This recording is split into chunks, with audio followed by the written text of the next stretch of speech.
Mulheres em Foco está de volta hoje falando sobre como os contos de fadas influenciam a nossa vida amorosa. Como até hoje mulheres e homens procuram seus parceiros encantados, perfeitos. Para tratar desse assunto eu estou recebendo o psicólogo e terapeuta de casais e famílias, Dr. Paulo Geraldo Tessarioli.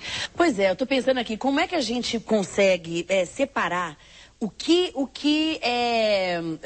foi uma influência dessa época de criancinha, de historinha de contos de fada, e o que é a minha real expectativa de um homem? Como é que a gente consegue separar essas duas coisas mesmo? Porque elas estão tão, né, às vezes aquilo que está no nosso inconsciente é essa questão, né? Como é que a gente pode entender o que faz parte do inconsciente e o que faz parte do nosso consciente? Né? Do que a gente realmente precisa, do que a gente realmente pode encontrar, do que aquilo que a gente quis ou quer por causa de uma história como essa, por exemplo. Uhum. Bom, não tem muito segredo, né? A ideia é sempre fazer um mergulho, né? Então, é sempre o autoconhecimento que nos fornece explicações para isso, né? Então, não adianta, a gente não vai encontrar fora aquilo que está dentro de nós, que é a questão do conhecimento interno mesmo, né? E aí a pergunta, então, o que realmente eu quero? Eu penso que é uma pergunta que vai permitir esse mergulho, né? Vai fazer a diferença aí, né? E especialmente para aquelas mulheres que têm aqueles relacionamentos, aquelas escolhas repetidas, né? Escolhe um modelo toda vez e toda vez dá errado. Perfeito. O que é isso? Isso também está no inconsciente dela, né?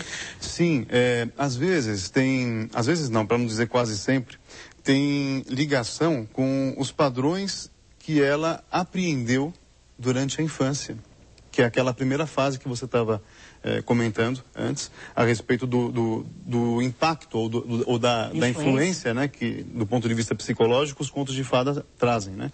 Então, como nós aprendemos por exemplos, e com exemplos, né? Então, imagine uma criança vivendo num lar, né, e num lar que a gente pode qualificar como desajustado, ou até numa família que a gente chama de família disfuncional, que não cumpre a função de família, né? Uhum. Então imagina uma criança vendo o tempo todo pai e mãe brigando, vendo o tempo todo a mãe desqualificando o pai, uma ou falta vice-versa. De harmonia completa. Justo, né? Experiência de desamor o tempo todo, né? Ela pode, com base nessas experiências que ela viveu, que ela apreendeu, né? Ela pode, de repente, na vida adulta, repetir. Repetir como? Fazendo ou buscando relacionamentos onde ela viva isso. Porque como adulta, agora eu posso reparar. Lá, quando criança, eu era impotente, não conseguia fazer nada para mudar aquela situação.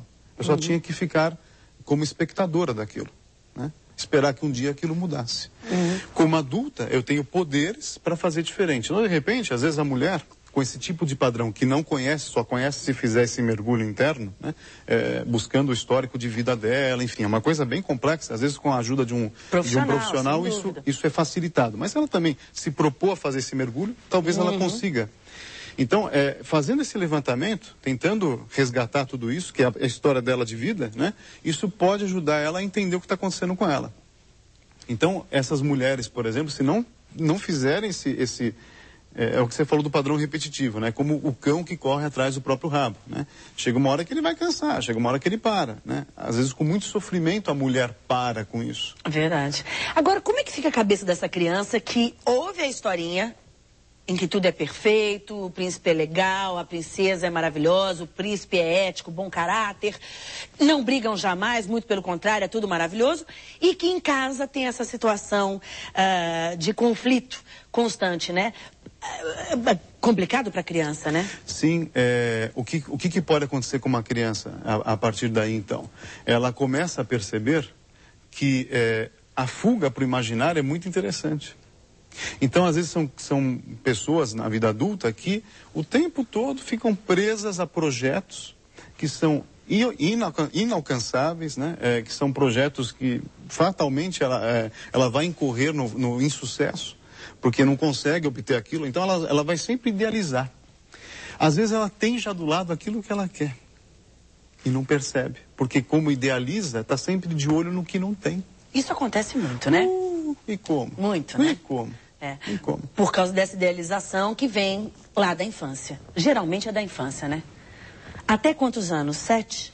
É o que se fala aí, 3 ou... Depende do que, né? Depende de uma série de fatores. A infância né? é uma coisa tão séria, né? É. Tão séria, que a gente às vezes trata com tanta negligência, assim, verdade, né? É verdade. Mas é ali que começam todos os problemas, né? Ou todas as soluções para os problemas, né? Doutor, nosso tempo está quase acabando, então eu queria que o senhor desse uma dica aqui para a mãe que está nos assistindo e falando, e agora? Eu conto ou não conto? Ou a historinha? Ou então, e agora? Eu contei, minha filha agora tem 8 anos, 9, sei lá.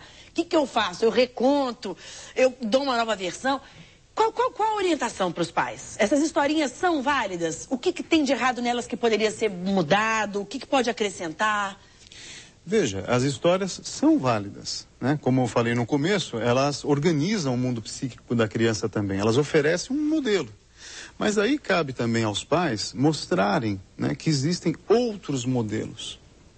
Né? Então aí eu acho que fica uma coisa bastante interessante, porque nós começamos a ensinar desde pequeno para as nossas crianças, para os nossos filhos, né, que ele pode escolher. E que há diversidade, né? Justamente. Acho que é essa questão da diversidade, que a gente sempre liga o tema à questão da sexualidade, mas diversidade em todos os sentidos, né? De relação, de jeito, de comportamento, né? Enfim, acho que de tudo, né? Então o jeito é contar várias, pode contar a história, mas contar várias, né? De autores diferentes, com finais diferentes, que essa história de viveram felizes para sempre também é muito frustrante pro adulto, no fim das contas, porque ele fica esperando o final feliz, que não existe, né? Acho que felicidade são momentos mesmo, são momentos, né? Momentos. Difícil você dizer aí, viveram felizes para sempre, né? Esse para sempre é longo demais para dizer que foram felizes, né, doutor? Sem dúvida. Tá ótimo. Eu agradeço muito a sua participação com a gente aqui no Mulheres em Foco. Deixamos um recado bem bacana, bem interessante, discutindo um tema que é tão importante, que faz parte da vida de todo mundo. Faz ou já fez, né? O Mulheres em Foco de hoje fica por aqui. Eu lembro você que pode participar do nosso programa, pode mandar suas sugestões, pode mandar suas críticas também, são sempre muito bem-vindas. Aliás, como já fizeram vários telespectadores, e a gente agradece. Então, o nosso e-mail está aí na tela para vocês participarem do nosso programa. Agora você continua na Record News, jornalismo 24 horas de plantão.